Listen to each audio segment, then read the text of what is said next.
A paid liar. That is how the House Republican leading these investigations into this IRS mess described White House Press Secretary Jay Carney. And now former White House Press Secretary Robert Gibbs is demanding that Darrell Issa apologize. Says he's offended and shocked. Apparently not so by a White House that has said very little, if anything, about what all of these scandals at the IRS, the Justice Department, and Health and Human Services that have left us in shock. Isn't that the real story here? And probably the real sorry commentary here to Scottie, Hughes, and John Cavuto, and Kristen Dorsey. Time to beam someone up, Scottie? What do you think? Well, it's become quite obvious that Jay Carney is paid by this administration to lie to the American people. No. You're just compounding the sin here.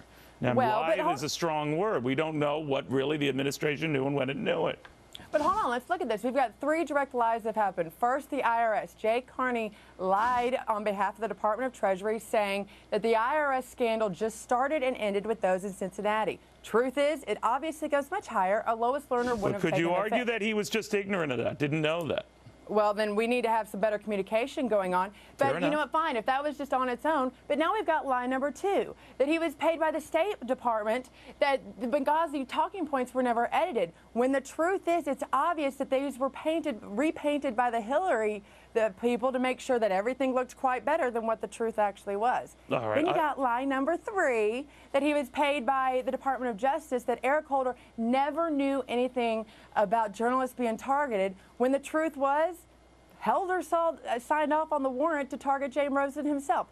The biggest lie of all of this, in all honesty, Neil, is that this is the most transparent administration. All right, well, Scottie, I would get him on this haircut doesn't cost me more than $10 thing. That is a direct lie. I will say that. But I'm kidding here. But, John, I'm just wondering, do Republicans with language like that, even whether they deem it appropriate or not, hurt their cause when they go so clearly for the jugular? Maybe with clear frustration, with clear reason, but then they look, okay, this is all about a political kill here.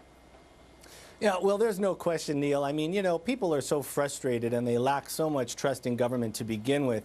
These scandals don't help at all, but these are like little children on a schoolyard squabbling and fighting, you know. I think while we hear all of these politicians in Washington squabbling and fighting and nitpicking, small business owners continue to struggle and suffer and lose jobs. Regulations that aren't being removed, we're not seeing taxes going down.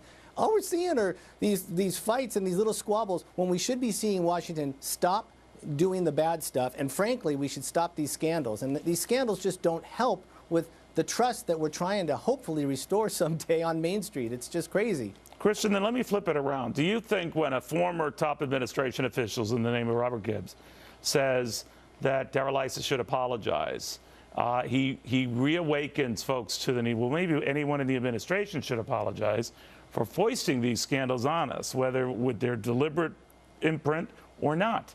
That they should apologize to the American people for just having us going through this.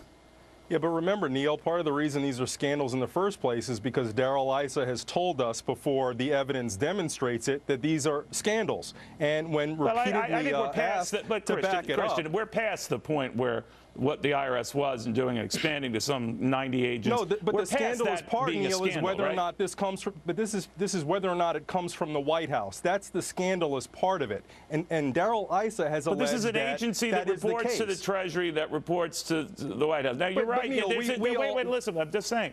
What's good for the goose can't be good for the gander, right? In other words, if that behavior, calling someone a liar, is offensive, then leaving out or not asking for answers from the White House is just as offensive, right? Well, no, we want answers from the White House. And remember, Darrell Issa is in charge of a committee that serves a critical role in our checks and balances system. And he should take that responsibility seriously and let the evidence speak for itself. But what he's done over and over again is he's promised that the evidence says one thing when in fact it says quite another. That's irresponsible. Well, we don't know what the evidence says.